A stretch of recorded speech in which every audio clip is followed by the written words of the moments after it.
First of all, thanks everybody for joining in. We've got a few more people rolling in as we get started here, but I think let's go ahead and kick this off. So the topic of the webinar today is on, as we're titling it here, 3 to 5 millimeter microgroove heat exchangers in frost developing conditions, which is, requires us to kind of unpack a handful of things. We begin with, talking about heat exchangers and the move to more advanced heat exchangers.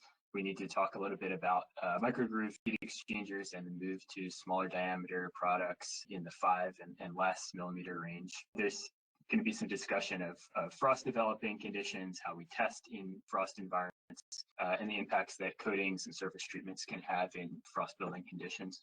So this webinar is being put on by Optimized Thermal Systems. We're a consulting company in the HVAC&R space. We do everything ranging from analysis and engineering work, design work, experimental testing of systems throughout the HVAC&R industry. My name is Dennis Nasuda. I'm the engineering manager with OTS. I've been with the company for about 10 years. And I want to thank my colleagues Sung Lee and Regina Hong, who did a lot of the work behind these slides with the experimental testing and sort of the analysis and presentation materials here. This work is funded by the Copper Development Association, who has been working over the past many years to support some of the research and development work behind copper tube fin heat exchangers and the move to sort of more advanced heat exchanger geometries and smaller diameter tubes. So as we go through the presentation, I'm going to kind of take you back to the beginnings of this work, which is previous R&D efforts we did looking at small diameter tube fin heat exchangers, looking at 5 millimeter products and some 3 millimeter designs that we had developed and tested in-house, which I think are sort of first in their kind. So we'll talk a little bit about these very small diameter copper tube fin heat exchangers, how they perform in general, then begin a little bit of a high level discussion about frost, the impacts that it has, and the need to run defrosting and what that means for the efficiency of our products. We'll talk about the frost testing that was performed for this project and how we run those tests, and go into some of the results that allow us to see some of the differences between different heat exchanger geometries, like 3 millimeter versus 5 millimeter, as well as the impact that coatings have on heat exchangers in frost developing conditions. Kind of wrap things up with some discussion points and answer any questions that may arise. So my hope is that you'll learn a few things from this webinar or see something you haven't seen before. But this isn't meant to be sort of like the end of the discussion or the final conversation on frost developing conditions. In fact, I think one of the key points I want to make in this session is that there's still a great deal of R&D work to be done in this space, and more that we can learn and more that we can improve.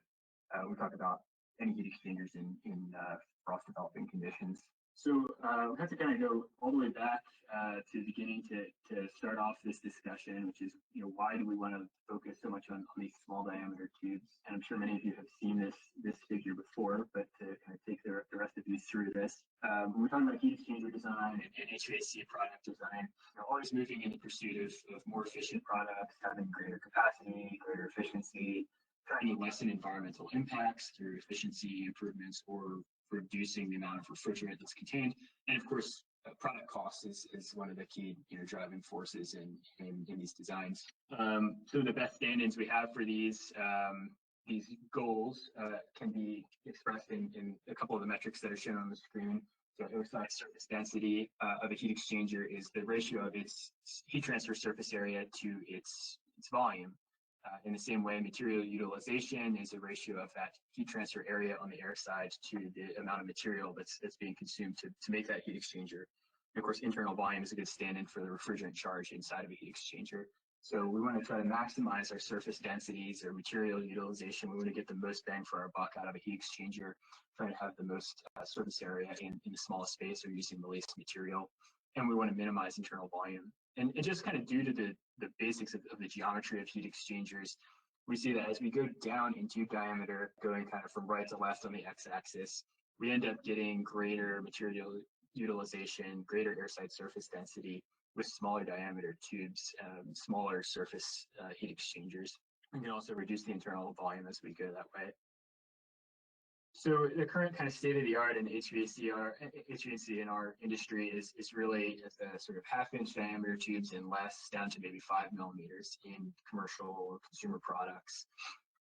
These tube fin heat exchangers are what we see in almost everything with a vapor compression cycle in it. But we're seeing, current interest in moving down into smaller diameter ranges to small diameter copper tube fins, so down to like 5 millimeters. We begin to see those in a number of products, as well as aluminum microchannels. And this is all kind of following this trajectory of trying to design heat exchangers that are more effective, more compact, and can realize the performance or cost improvements that we're after. Looking further out into the future, there's a good deal of work being done into the further miniaturization of heat exchangers, looking at microtubes and these geometries of 1 millimeter and less, which you can see is obviously a very attractive region to be on the plot. But what we want to talk about today is sort of the move from conventional heat exchangers. Often we see products moving from 3/8 inch to 7 millimeter to 5 millimeter diameter tube fins, and how far that boundary might be pushed further down into 4 millimeter and 3 millimeter. So we've seen some products on the market with 4 millimeter diameter tubes, none yet really with 3 millimeters. And so this was one of the driving forces for the R&D work that led up to this project. And so there I was going to begin with some recap of testing work and prototyping that was done by OTS actually a couple of years back, looking at some of the first 3 millimeter diameter heat exchanger. Here you can see on the left kind of a comparison between 5 millimeter and 3 millimeter heat exchanger. 3 millimeter on the right doesn't really even convey how small these tubes actually are. We're left zoomed in, you can see these 3 millimeter diameter tubes are really quite small, even when compared with 5 millimeter, which looks small in comparison to the kind of conventional 3/8 inch. So these are some of the first heat exchangers made in this manner, using 3 millimeter diameter tubes and aluminum fins, flat plate fins. We put some of these together for the purpose of evaluating just how much better performance gets as you go even smaller in diameter and push that boundary further below 5 millimeter, and also to verify some correlations that we had developed to predict the performance of these very small diameter tube fin designs. So this is all a recap of work that was done previously by OTS. There's a paper here that was presented at the Purdue conference. You can check that out online if you want to see a little bit more detail on that. But this is the work that precedes the frost development work I really want to talk about today. So in this work, I need to kind of set the stage for the designs that we have from this previous paper and that we ended up testing in frost conditions. So as part of this work, as part of this paper, we developed 3 sample geometries. There was a 5 millimeter baseline, conventional kind of 5 millimeter spacing geometry, and then 2 3 millimeter prototypes were developed to compare against that one. And these 3 millimeter designs, they vary a little bit in their fin density and their aspect ratio, but they're all designed to sort of be more or less equivalent. They have the same face area, and we can kind of think of these two as like, we have a baseline in 5 millimeters. We designed one of them to have more or less comparable performance. Ends up having a little bit less surface area than the 5 millimeter, and can perform as well. And then we have another one with about the same surface area, and it's going to perform much better than the 5 millimeter. So as we move in that direction to get more performance out of heat exchangers by going down in diameter, we can either use that to get more capacity, more performance out of it, or to make things smaller and less costly. So these are the products that we put together for testing. And I just want to kind of run through some earlier results that were presented in that Purdue paper, testing these heat exchangers in dry conditions, just to kind of set the stage for what we're talking about here. What are these 5 and 3 millimeter designs? How do they compare to each other? So here's some figures showing some comparisons between the 3 and 5 millimeter designs that we tested in the lab. And really the takeaways here are that when we look at the 3 millimeter products in green and orange, they consistently perform with higher capacity than the 5 millimeter design with the same face area across this range of different test conditions, all kind of being the same between each coil. We reduce that down into the airside heat transfer coefficient. These 3 millimeter designs are able to sort of do more with less in terms of surface area, and they can have as much as like 40% higher heat transfer coefficients on the air side for the same designs. And when we talk about air pressure drop, we can see that the green designs in 3 millimeter, they were able to get more capacity than 5 millimeters at the expense of even less air pressure drop. So these are really, really desirable designs Whereas the orange designs, which are sort of our most aggressive 3mm, they get a lot more capacity, but they also have to pay a little bit more in terms of their side pressure drop. So this is kind of an initial look at like these samples that we had made, these new 3mm parts that we had prototyped for the first time, and how they stack up against one another. When we talk about frost testing in the later slides, the coils that we tested in frosting conditions were the 5mm in blue and the 3mm in orange, the most aggressive 3mm. So you'll see that because this is kind of the most aggressive 3mm design with the highest capacity, highest pressure drop, it's going to be the most susceptible to frost degradation. So we'll see that kind of result later on.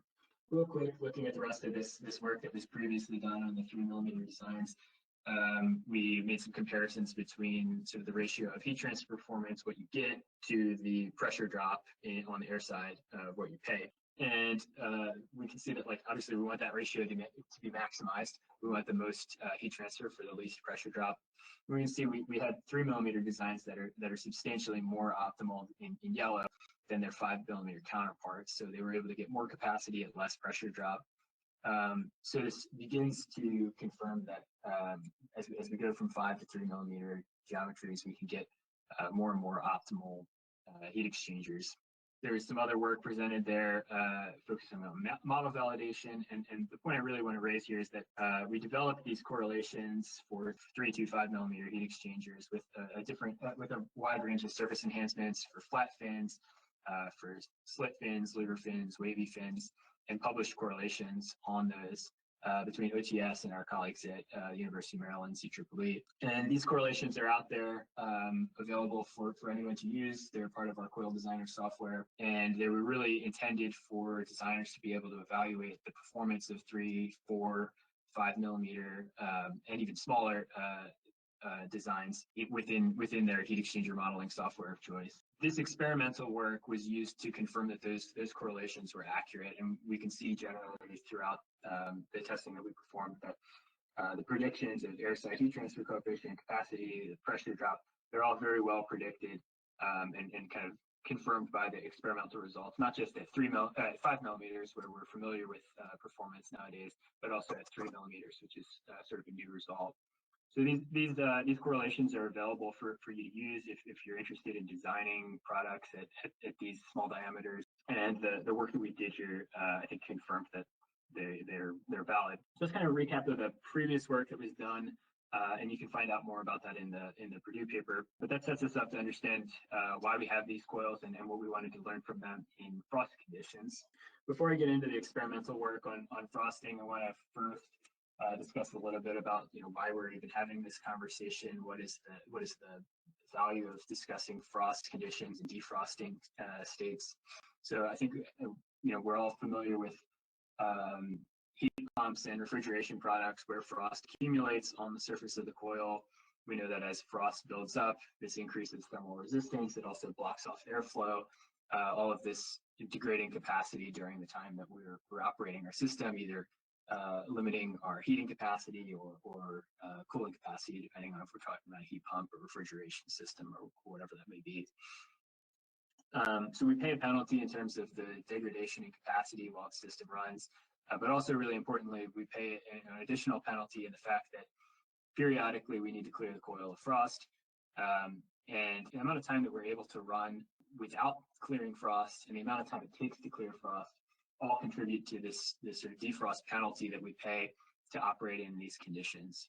So when we talk about new heat exchanger designs that may be smaller or larger, when we talk about surface treatments that may affect the development or shedding of frost, we're really critically talking about changes to the amount of time that we can run our cycle before frost has completely blocked our airflow or before we need to run a defrost cycle. And we're talking about can we make changes that speed up or slow down the shedding of frost from a coil? Those are all going to have effects on this defrost penalty, and they're going to turn out to be a significant impact on the effective efficiency, COP, that we get out of a system that has to run defrosting. Quick visualization of that for perspective. Here we're looking at a example heat pump system that may run with, say, kind of a 3 COP. It's able to run for 90 minutes while delivering 3 units of heat while paying for 1 unit of power. So like your most simple illustration of how the system would work. Of course, there's going to be, in reality, some degradation to capacity. We're just going to look at this in simple terms. After 90 minutes, that system needs to defrost the coil. And it can do that in 2 ways. One of them is that it reverses the cycle and leaves the indoor fan on, meaning that the cycle is reversed. The outdoor coil becomes a condenser to melt frost, and the indoor coil becomes an evaporator.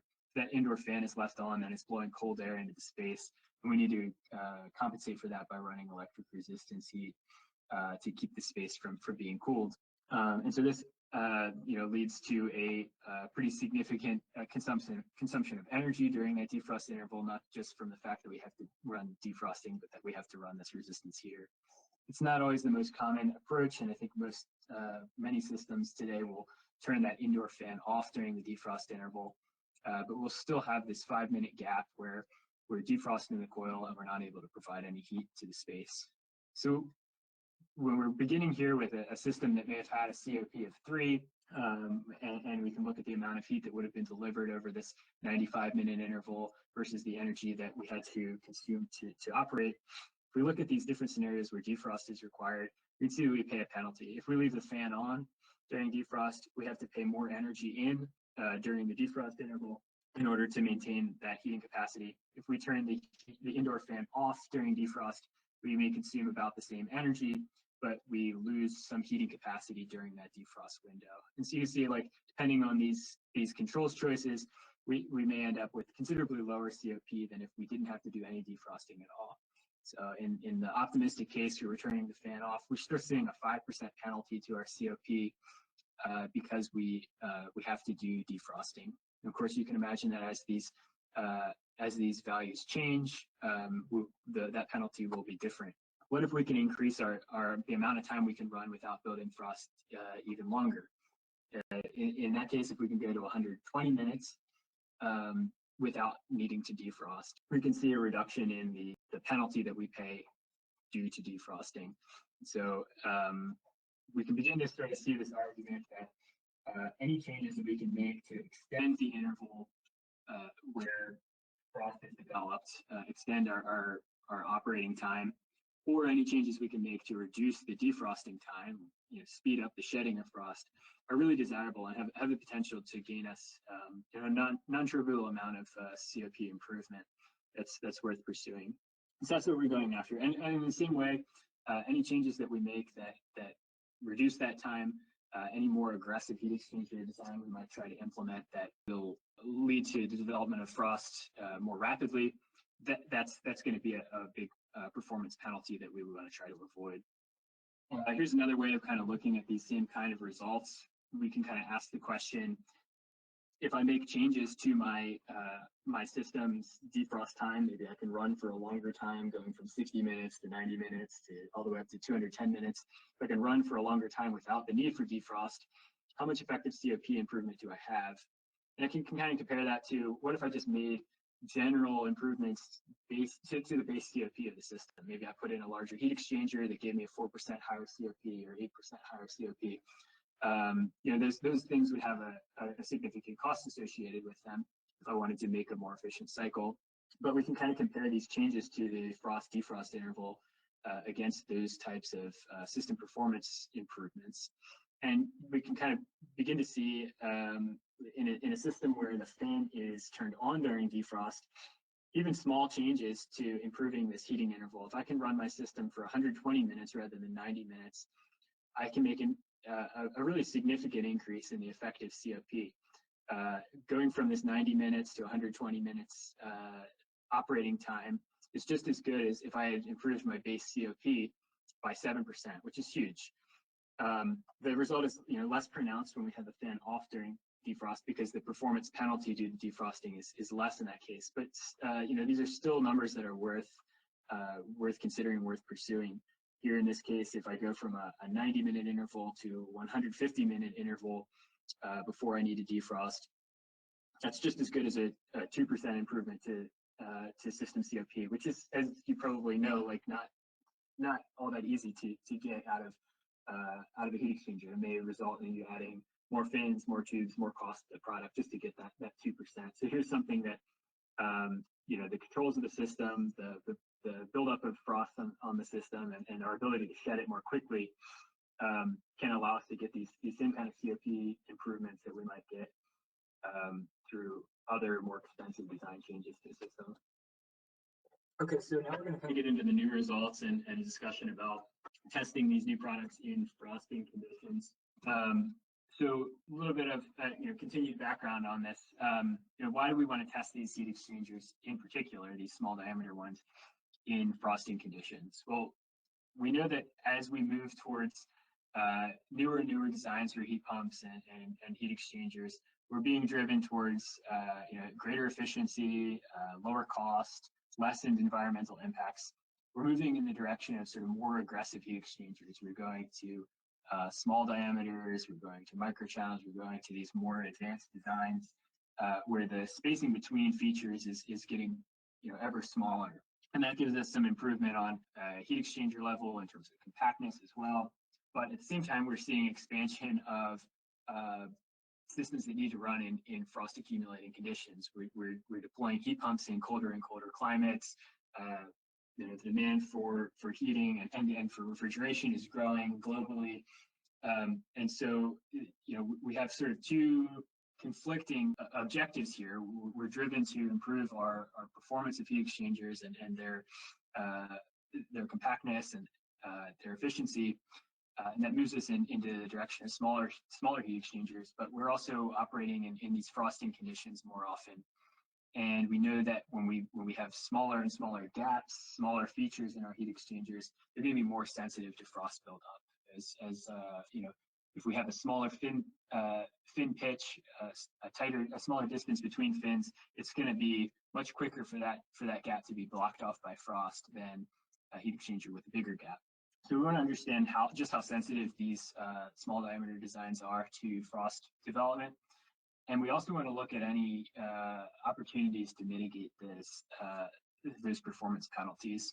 So we've done some past work, and this is also published in other papers. I think we have a paper in ASHRAE and Purdue on this with our colleagues at EPRI, looking at different coatings and surface treatments on heat exchangers that can either delay the accumulation of frost or help with the shedding of frost, increase the speed at which we can shed frost from a coil, both of which will kind of reduce that defrost interval or that defrost penalty that we're talking about. So we've done some past work that starts to show that there's some promise in these coatings and surface treatments that can help mitigate some of these negative effects. And so what we did for this most recent testing is we took our two samples, the 3mm and 5mm products we talked about before, and we had two copies of those made with super hydrophobic coating on the surface. So in that way, we have kind of these two pairs of identical coils, 3mm and 5mm, with coating and without coating. That allows us to tease out some of the differences between 3mm versus 5mm, as well as coated versus uncoated in these small diameter ranges. So, and just kind of a recap on the coils here. Here's some kind of important comparisons to make. So our 3mm and 5mm, they have about the same airside surface area as each other. The 3mm is much smaller, so the 5mm has 61% more volume. The internal volume, much smaller in the 3mm, so that would mean the refrigerant charge is much less. So this 5mm has 70% more internal volume inside the tubes. Material mass, much less, 35% more mass in the 5 than 3mm. So by all measures, this 3mm coil, it's performing at a lower cost with less refrigerant, smaller space, and getting more capacity than the 5mm. But what it pays for that is, or how it achieves that is that it's operating with very small spacing between the fins. The gap between fins in the 5mm is almost double what it is in the 3mm. And it's able to do that because the depth of the coil and the airflow direction is less. With the 3mm, that depth in the airflow direction is less, and we can have tighter fin spacing with less depth than the 5mm to achieve better performance. But as you can, I think you may imagine, when we go to this smaller fin spacing, we have this smaller gap.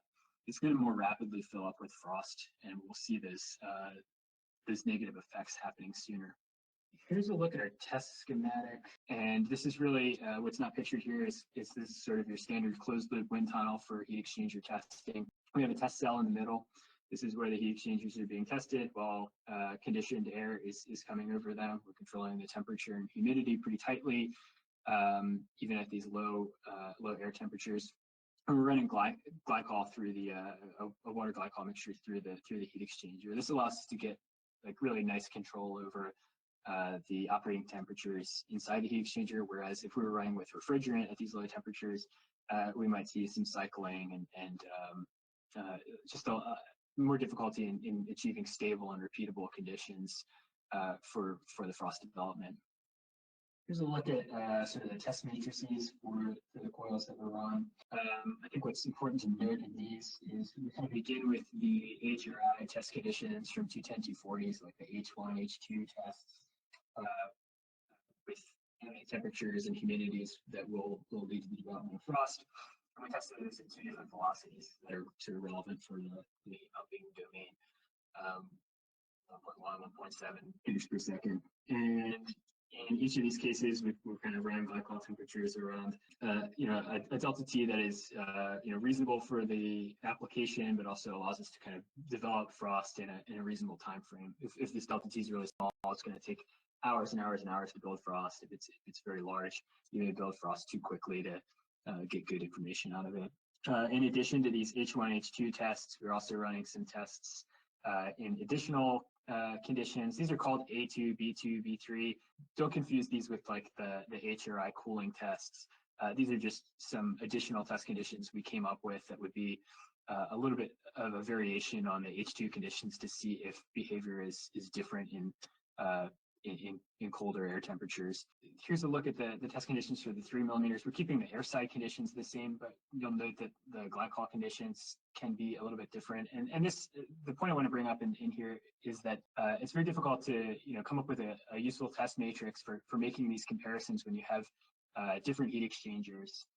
On one hand, you can run identical operating conditions between two heat exchangers, but if those have different capacities, then you're not really comparing the same effect of frost development. So there was some careful selection done in developing these operating conditions so that we would be able to make some more thoughtful comparisons between the 3 millimeters and 5 millimeters, between the coated and uncoated, so that we have some tests where we're running the coils maybe at different delta T's, but at the same capacity, so that we can compare how do they build frost under the same air conditions and same capacity versus some other tests where we're running at the same temperatures, and we could see maybe one has higher capacity than another, and how does frost accumulate and develop in those conditions. So I'm only going to show kind of a sampling of results here today to kind of drive home some of the key insights, but there's a lot more to this, and I think a lot more future study worth considering.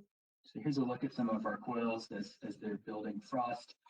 And here's a video of one of these 3 millimeters as it runs through the test. And so the test procedure here is to run these operating conditions in steady state in terms of like air temperature, flow rate, the glycol states. So we run the test as frost accumulates up until a maximum value. We run it basically until the coil is completely blocked off with frost. As you can see, we're hitting a maximum air pressure drop that is kind of the high end of the range of what the sensors can reliably measure, and it's also the point where the coil is almost completely covered. Then we run through a defrost cycle to shed the frost. The results I'm going to show today are really focused on beginning with coils in dry conditions and running tests like this for their repeatability. I want to talk more about those operating conditions as well. So here's a look at some initial comparisons that we can make. This is one given test that we can kind of compare between 3 and 5 millimeter coils. The two are running at essentially the same capacity during the duration of the test. We're running at -1C air temperature. And you can see the 3 millimeter coil, while it's running at the same capacity as the 5 millimeter throughout the first 100 minutes or so of the test, we hit a really significant air pressure drop increase. We hit our maximum air pressure drop and kind of full blockage of the coil about 100 minutes in. The capacity drops off when we defrost it, and that test ends. Whereas when we look at our 5 millimeters, these designs are able to run for considerably longer. And so you can see there's multiple repeat tests. There's some decent repeatability between them. And we can see, I think, the pretty intuitive expected result that the 5 millimeter design that has a larger gap between fins, it frosts more slowly than the 3 millimeter design, which is has that more aggressive fin spacing. Here's another look at some results where the 5 millimeter design was run at conditions with higher capacity than the 3 millimeter. And because the 5 millimeter is running with higher capacity, we expect it to build frost more rapidly than it would have if it were running at the same capacity as 3 millimeter. And still, we can see that the 5 millimeter comes out a little bit ahead in terms of its ability to run for a longer duration before becoming fully blocked compared to the 3 millimeter designs. But we can begin to see some scattering here and some differences in results that I want to comment on later. I think in general, when we talk about the comparison between these 3 millimeter and 5 millimeter designs, the result here is pretty clear, that the 5 millimeters would build frost more slowly than the 3 millimeters. And that's not necessarily a consequence of the diameter of the tube, it's a consequence of the fin spacing. These 3 millimeter designs have considerably tighter fin spacing than 5 millimeters, so we expect that frost blockage will cover them a lot more quickly. So the next thing I want to talk about is the effect of coatings. Here we've got a video on the left, an uncoated coil versus the steam coil with a coating applied on the right. These are synced up in time. You can see, right now at the time where our uncoated coil on the left is completely blocked and runs through its defrost cycle, our coated coil is just beginning to build up frost and reach a state of blockage. So under kind of identical operating conditions, the steam coil, the only difference being that a coating is applied, we're able to see results that should much faster build up of frost on the uncoated coil than the coated one. Here's a look at some sample tests in that line of questioning. On the left here, we can see 2 uncoated tests running for a little more than an hour before reaching this limit of getting to about 120 pascals pressure drop. And we see our coated coils, steam coils, same operating conditions, running quite a bit longer. So the amount of time they're able to operate, maybe increases by a factor of 100, 200%. It's really remarkable improvement in this test, and that's kind of also vetted out by additional repeat tests, kind of show the same result occurring with this coating applied. Here's another result on the right showing kind of consistent results without coating. About 100 minutes, the cycle able to operate before reaching its maximum airside pressure drop, maximum frost buildup. And these coated coils, you can see again kind of a scattering of results. A clear improvement relative to the uncoated samples, but a lot of variability in these results. And then here's a similar story for a 5 millimeter design. So improvement levels are comparable. So the delta that you gain going from coated to uncoated to coated seems to be pretty comparable between the 3 millimeter and 5 millimeter. But we can clearly see that effect of extending the frost developing interval when we have a coated design versus 3 millimeters, coated versus uncoated design.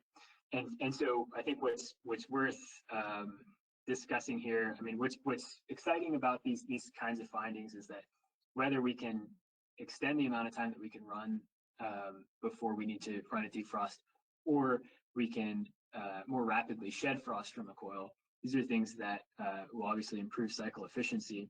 There are also things that can kind of help mitigate some of the negative effects of the smaller diameter designs. We could say that although 5 millimeter and 3 millimeter may frost more rapidly than a larger diameter counterpart, or really a design with higher fin spacing, if we could apply a coating, we may be able to recoup some of that degradation in some cases. to extend the working time of a smaller diameter design. So this kind of brings me to kind of general results that we're seeing across these tests, and what I want to emphasize from this is the testing we're doing is here kind of like rudimentary screening results to get a general sense of the direction of change, but not definitive. And one of the reasons why is we just see a tremendous amount of variability in these tests. While we generally see pretty large improvements possible from going from uncoated to coated designs, we see a big range of operating times, and even some cases where the coating does little to nothing or even has a negative effect relative to the uncoated design. And so that brings us to kind of discussions about repeatability and frost testing. I don't want to present this as if we have all the answers about how frost accumulates and how frost should be tested for. I want to highlight some of the challenges with doing this kind of testing and kind of encourage any discussion and collaboration around these topics. So when we talk about frost tests, one of the biggest concerns we have when running them is repeatability. That's why in the previous tests you see lots and lots of repeat tests. We didn't just run the test conditions once, but you'll see 2, 3, 4, 5 repeats sometimes of the same operating condition trying to achieve convergent results. But we still often see tests where repeatability is sort of elusive. So here's 3 examples of the same operating condition. This is sort of like an H1 condition, so like 8.3 C ambient air temperature. This is the same coil run 3 different times in this condition. All of them start at the same starting airside pressure drop. These are started fully dry, so we allow the wind tunnel to dry out overnight. We have a completely dry surface, which we, at the time, the thought behind this is like, we want to try to achieve the most repeatable or most consistent starting point to begin with, so that we're not upsetting the results with any like tiny changes in initial conditions that will lead to divergent results. And yet when we run these tests, you can see the coil begins to operate for about a half hour with very consistent performance between all 3 tests. It then goes into this plateau stage where air pressure drop is not increasing, so frost is not really, frost growth is not increasing. We're not seeing like an increased thickness of frost growth. And then at 3 totally separate points, these frost buildup, kind of kicks off and accelerates again as they go up to their maximum values before defrosting begins. And so there's a couple of thoughts on this. We can obviously understand that when we run wind tunnel tests throughout time like this in very low temperature, high humidity conditions, the ability to control exactly a stable temperature and humidity inside of that wind tunnel is never perfect. It's just by definition never going to be identical from one test to another, from one second to the next. And so any tiny errors that you might have in controlling humidity and temperature, they're going to compound throughout the duration of the test. So if for 5 minutes I was 0.1% higher relative humidity in one test than another, that's going to build up and lead to a more rapid accumulation of frost or a slower accumulation of frost from one test to the next. And so these tests are highly sensitive to both changes in the operating conditions during the duration of the test, and also potentially tiny changes in the initial conditions starting the test. So any of these results, I think, you need to be very cautious when talking about performance of heat exchangers in frost conditions. Often what people do to try to address this lack of repeatability is to perform cyclic testing. The results that I'm showing here, they're just kind of the first cycle. These are sort of screening tests, as I said, to show the kind of initial direction of change. Cyclic tests kind of help you to come up with hopefully a more converged result, and that after running multiple cycles, the hope is that the performance converges out to the same cycle duration, same performance each time. So there's sort of 2 schools of thought here. Like I said in our previous test, we wanted to run tests in dry conditions because we can verify that. We know that the coil is completely dry, and we can repeat that any day of the week, beginning a test with a dry coil and building frost on it. What's different about all subsequent cycles is that they never return to a fully dry state. So you can see the air pressure drop during the first cycle begins much lower because it's completely dry. We build up frost and defrost it, but we can never completely remove moisture from the coil surface in that second cycle. And so by doing multiple tests, we're really trying to repeat multiple tests beginning from the same partially wet or wet condition at the beginning of the interval. We've run a handful of cyclic tests in this project, and we've seen, generally like beginnings of converged results. We'll see cycle times that are starting to look more similar to one another. But there's just as there's repeatability issues in the results I showed previously, there's still repeatability issues in running cyclic tests like this, because you can never really perfectly guarantee that at the end of your defrost interval, you've really achieved the same state one cycle after the next. Maybe your defrost interval ran a little bit hotter one time to the next, or the humidity in the system was a little bit higher or lower. These can all lead to different effects and different cycle times. So while we can run multiple cycles and take an average after kind of cutting out the initial information, the initial cycles, this is also not a perfect way to make direct comparisons between two diameters or two geometries or two coatings or surface treatments. And so here's another example of where that repeated cycling doesn't end up converging to the perfect, exactly equal cycles. You can see that our first cycle, certainly starting from dry condition, is much longer than the rest. So that's an argument for wanting to run these additional cycles to see how does it perform from a wet condition forward. But it's pretty clear to see here that the cycle time after even 10 cycles is not converged out to the same exact value each time. There's some variation between them. So this is just and this also takes a tremendous amount of time to run cyclic tests. These can take you can see like thousands of minutes. So it's not often not feasible to run a large test matrix through tens of cyclic tests. But I bring this up because I think this is like an important point to discuss, that when we talk about frosting conditions, talk about testing heat exchangers with frost, we need to be really mindful of how we run these tests, and we need to ensure that results are repeatable and that we're talking about conditions that are really like realistic and representative of what's going to happen in an actual system. So that kind of brings us to the end of the session. Just kind of big bullet points on the conclusions here. Going back to the beginning, I think our past work and this current work shows pretty clear advantages of going to smaller diameters, even below 5 millimeter, into these 3 millimeter designs. The amount of heat transfer area that you get into a smaller space is still compelling. I know there are probably plenty of manufacturing challenges and other concerns that would be raised in bringing these to market, but I think those same kind of concerns existed around 5 millimeters, probably a decade or more ago. So there's still some potential in this 3 millimeter design range, and like the numbers speak for themselves in terms of heat transfer, thermal hydraulic performance, or thermal hydraulic ratio. When we talk about frost testing, we can see some pretty obvious results, comparing the 3 millimeter and 5 millimeters. When we have these tighter fin densities, we obviously see more rapid frost accumulation and a greater penalty from frosting.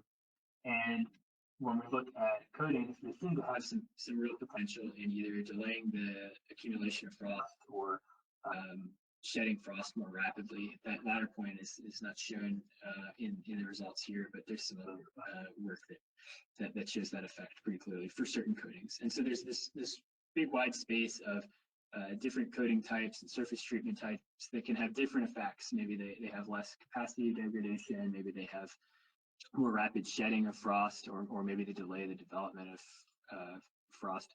But all of these seem to have some potential that can then mitigate the effects of frost. And we can use that as designers to either improve the efficiency of the systems we have, or to sort of compensate for any ill effects that might come up as we drive down into more efficient heat exchangers. So maybe we can trade our more rapid frost growth of 3 millimeters, we can apply a coating to extend that interval and have it be just as competitive as 5 millimeters. I'm not going to try to make that as like a definitive statement from these findings. I think there's a lot more work that needs to be done to verify that, but we can start to see that there's some promise in these coatings and surface treatments. And the last point I really want to highlight is like these tests are very like inconsistent. There's challenge in achieving perfectly repeatable frost tests, and running cyclic tests can help. It's really important to have extremely tightly controlled conditions inside of the wind tunnel. But the type of testing we're trying to do here is really to just try to get a general sense of the direction of change, a sense of the difference between geometries and coatings. And when we really want to talk about what are the impacts of these design changes, we need to do system level testing to consider the effects of all of the other components of the system and the controls of the system in the context of operating conditions that are really appropriate for system level, not just these wind tunnel tests. So this type of testing is useful for us to get a directional change, understand the level of improvement we might expect to see with a coating or with a certain geometry. But we want to see, like, if we want to see real energy efficiency improvements, we need to start looking at system level tests. And even in that space, I think there's room for more discussion, more research and development around, and just more consideration around how do we test systems in these conditions, and is what we're doing right? Is there some issue with repeatability even when we run, for example, like the HRI tests, just due to the high sensitivity to changes in humidity and temperature on the growth of frost. So I'm going to end it there. I think we probably have a little bit of time for some questions. I know we're getting close to the top of the hour. So I'll try to answer a few now, and otherwise I'll really just try to send out those responses by email to the group with a little bit more detail and more time to think about them. Thanks very much, Dennis. Hi, everybody. This is Kara Martin. I've been monitoring the chat window. Thanks for sharing your comments and questions. Please feel free to add any others that you might have. Dennis, just a couple of clarifying questions maybe to start. In terms of the geometry of the coils, you had mentioned that the 3 millimeter is not as deep as the 5 millimeter, but they are both single row coils. Is that right? Yeah, let me see if I can get an image of these. These are 2-row coils. Let's see if I can show a picture. So you can see there's 2 rows in the airflow direction, and the 3 millimeter is less deep than the 5 millimeter. I think I have all the exact dimensions in these slides, but if you go to this this publication, you'll be able to see the detailed dimensions of these heat exchangers. But I think the main point is the face areas are the same, and so when we say that the volume is much less for the 3 millimeter, that's largely made up by the fact that it's less deep in the airflow direction. Mm-hmm. And I know that our focus is really on the air side today, but are there any comments you could make on the refrigerant side pressure drop? I am not sure if that's disclosed in this paper or not. The effort was really focused on airside performance testing. So we run these at operating conditions in order to find out like airside heat transfer coefficient and run these tests. We deliberately run them at very high water flow rates in order to extract out information about airside heat transfer while minimizing resistance on the water side. So if you were to look at the test data for these coils, you might see very high pressure drops in them. But that's not really the point of these designs. In general, yes, you'll see higher pressure drop through a 3 millimeter than 5 millimeter, and you can mitigate that by having more circuits, obviously. But in these cases, it wasn't really a focus of the study because we designed these coils and tested them specifically to extract information out about the airside heat transfer.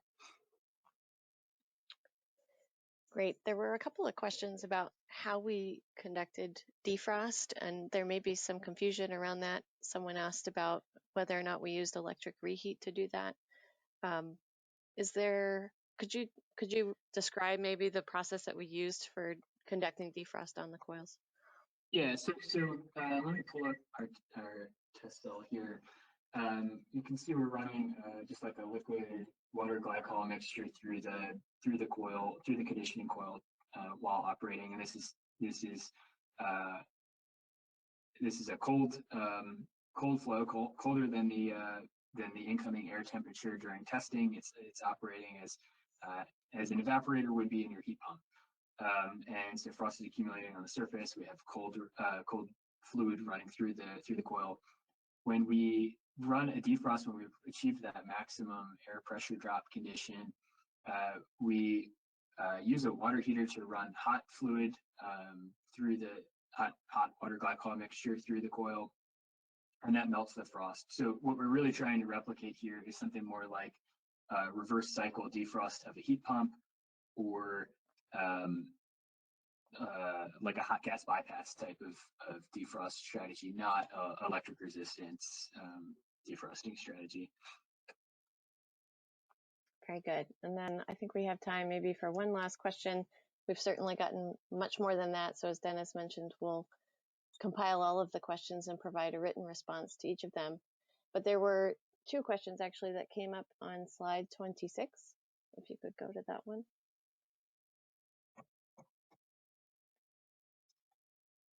I think. Yeah, it's it's loading. yeah. There we go.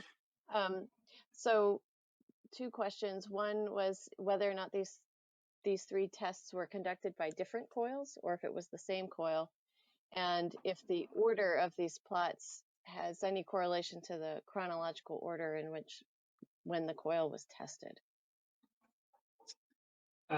No, so these are three identical coils. This is one single coil, identical coil, same one, sitting in the same wind tunnel, run 3 times in the same operating conditions.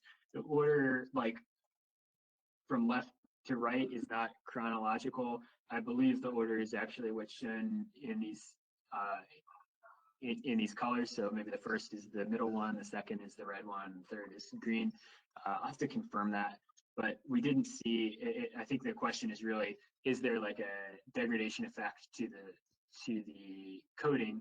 So is the coating less effective over time than at the beginning of the test? We didn't see that trend in these results, though.